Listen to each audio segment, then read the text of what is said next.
Welcome back. I'm the Watch King. On this video, we're going to be talking about 3 different ways to purchase physical assets right now. Inflation is a big deal.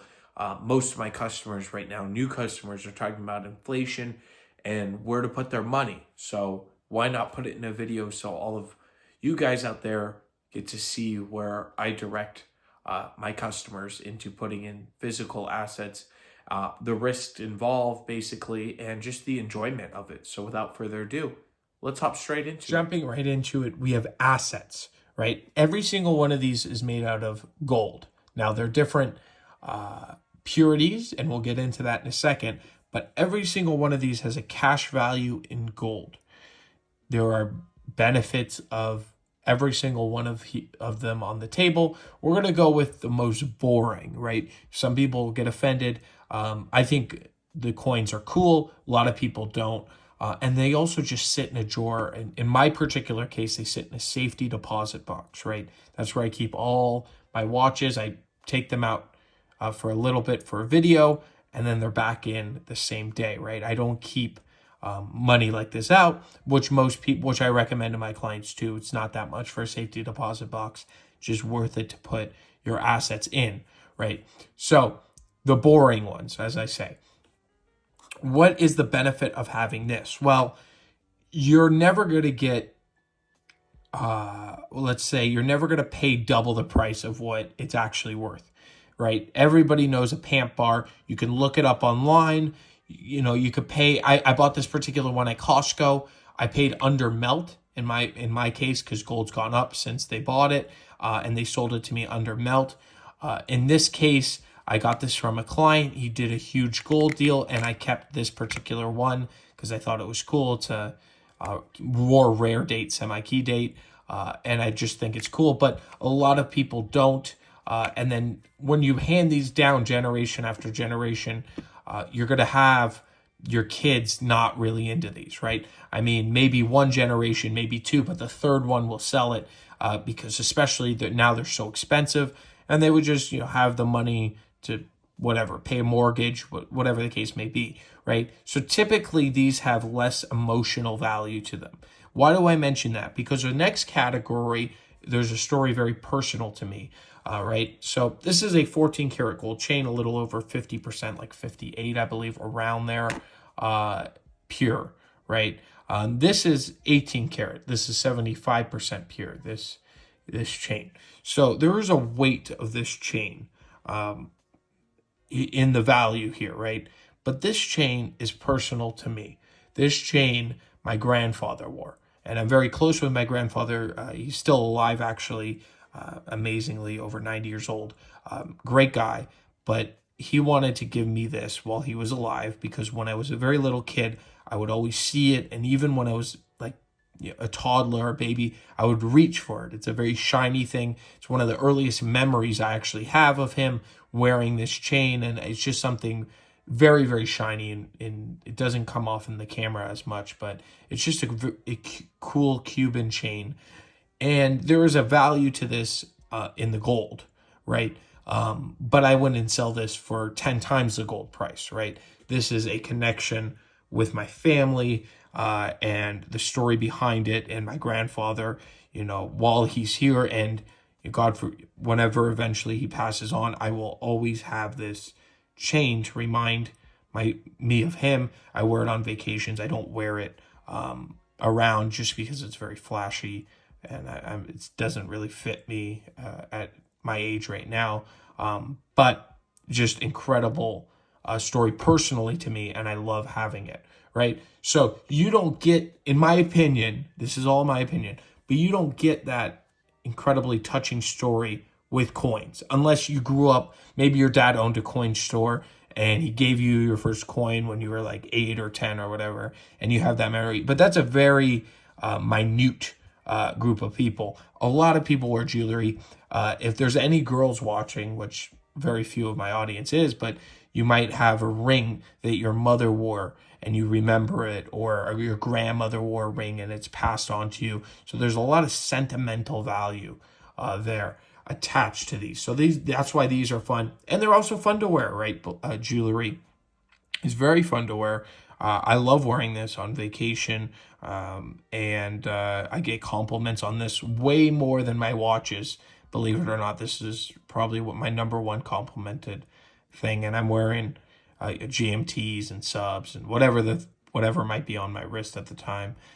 But I always get complimented on the chain, so it's also very flashy. Now, the third category fits into the jewelry, right? Your dad wears a watch every day. He goes to work, and you have that sentimental value. The added key to this is you actually feel like you when you wind it, it's like it's sort of, I don't want to say like a connection. I guess it's a connection with the watch.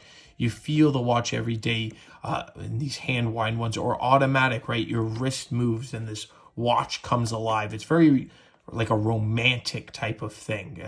I don't know how else to describe it because that's really what it is. These watches are amazing. This particular one is sold. These two are available, the Movado and of course the JLC. Now, this watch was purchased with a couple other watches to a great client of mine, this Rolex on the side here. All of these watches actually are 18K solid gold.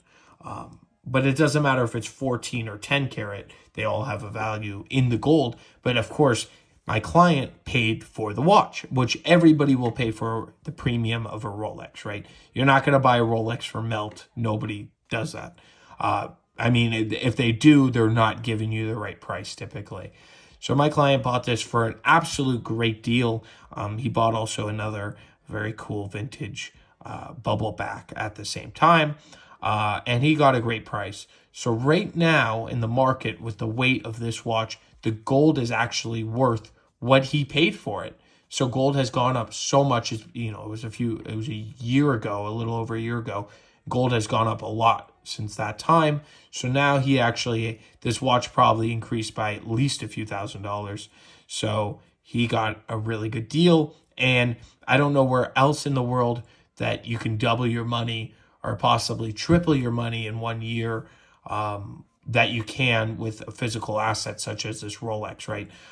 That's just one example. I have great deals on this Movado, things like this, and they're going to be harder and harder to find in original condition. And like coins, right? It's all about condition and how many were made and popularity and such like that. Very similar to the bullion market. I mean, excuse me, not bullion, numismatic coins. But bullion's a different market. Bullion's more like jewelry, I would say, a lot more mass produced. But it depends, right? Certain types of jewelry are very rare, but that's a whole nother video. So let me know your opinion, right? There's risk involved with everything. You have to know the right dealers for everything. But what would you choose, to wear as an asset, right? If you buy this, hopefully it depends if you're getting it brand new or from, a pre-owned. There's a difference because especially this type of Cuban, it's handmade. So you're going to have to pay for that handmade.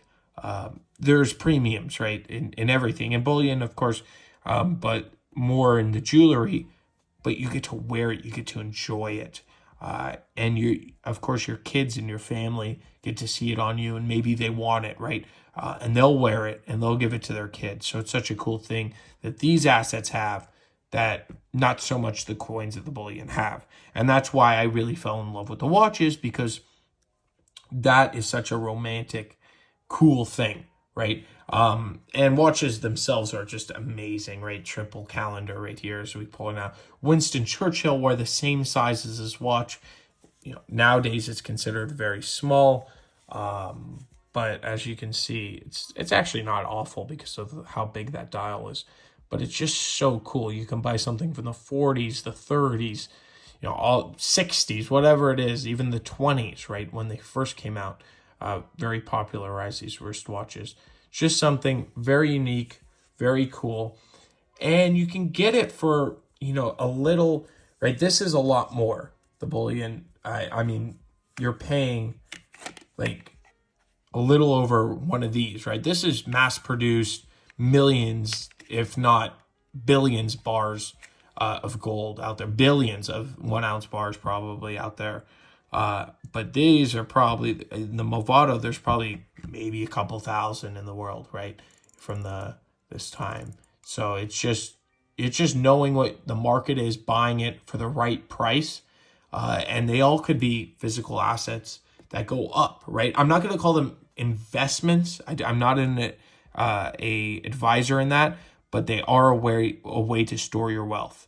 And if you do it properly, you will not feel inflation as bad as you would just keep it in the bank, because that's the worst thing you can do, is keep money in the bank, just sitting there for year after year after year. It's just awful. And it's unfortunate that we have to deal with it, but that is something we have to deal with. The whole world has to deal with it. So I want to thank you all. Do you agree with me? What would you choose if you had the three options on the table? As I said, you're going to get more gold here per dollar.